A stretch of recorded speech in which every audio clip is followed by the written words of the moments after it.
دوستان سلام، خسته نباشید. تایم MG 550. ببینید دوستان، خونه اول شاخص بالا، خونه سمت ورودی هوا شاخص بالا، این هم خار میلسوپاب ورودی به سمت بالا. این روبروی این میذاری فلش میاد این قسمت، میلسوپاب دودم پین به سمت پایین،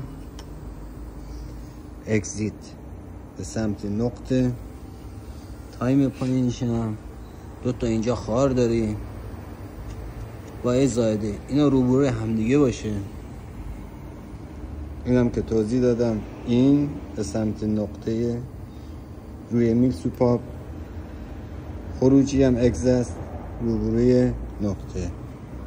اینم میل بادامک به سمت بالا، اینم به سمت بالا.